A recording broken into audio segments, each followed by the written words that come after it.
బావగారు అమ్మాయి ఆరోగ్యం ఏం బాగాలేదు, 1 లక్ష రూపాయలు అప్పుగా ఉంటే చూస్తారా? అయ్యో బావా, మొన్ననే 1 లక్ష రూపాయలు ఉంటే పిల్లోడు బైక్ తీసుకున్నాడు, ఒక్క చిల్లి కావలేదు బావా. ఆ వెంకటేష్ అన్న కొంచెం డబ్బులు అవసరం. జనాలు ఎలా అయిపోయారంటే ఎవరికి ఏం అవసరం వచ్చినా ఈ చేతుల మీదుగా ఎంతో మందికి సహాయం చేశానే. ఈ రోజు నాకు సహాయం అంటే కనీసం ఫోన్ కూడా మాట్లాడలేకపోతున్నారు. దానికి తోడు ఈఎంఐలు ఒకటి. కనీసం అబ్బాయికైనా జాబ్ వస్తుందంటే అది రాకపోయా. ఏంటోండి కష్టాలు అస్సలు అర్థం కావట్లేదు. ఏమ్మా ఎలా ఉన్నారు? సార్ మీరేంటి సార్ ఇక్కడ? ఏమయ్యా 10 ఏళ్ళుగా జాబ్ చేస్తున్నావు నా దగ్గర. ఈ రోజు నీకు కష్టం వచ్చినప్పుడు నేను గుర్తుకు రాలేదంటే నీకు? సార్ అది 1 లక్ష అవసరం ఉన్నావు రేపు ఆఫీస్కి వచ్చి తీసుకో. సర్లే గానీ చెప్తున్నాను, తప్పుగా అనుకోబాకండి.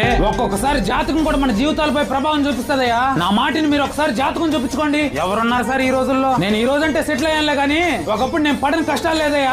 ఏ వ్యాపారం పెట్టినా సక్సెస్ అయ్యేది కాదు. ఇంట్లో ఆరోగ్య సమస్యలు, కుటుంబాలతో గొడవలు. ఇటువంటి టైంలో మహానుభావుడు గురువు గారు లక్ష్మణ్ రాజు గారి గురించి తెలిసింది. ఆయన మా సమస్యలకు తగ్గట్లు తమలపాకులు అంచనా వేసి ఆ రోజే సరైన పరిష్కారం చూపించాడు. మరి ఎలా కలవాలి సార్ ఆ గురువు గారిని? ఏం లేదయ్యా, ఇదిగో ఇక్కడ కనిపించే నంబర్ కి డైరెక్ట్ గా ఒకసారి ఫోన్ చేసి మాట్లాడండి. మీ సమస్య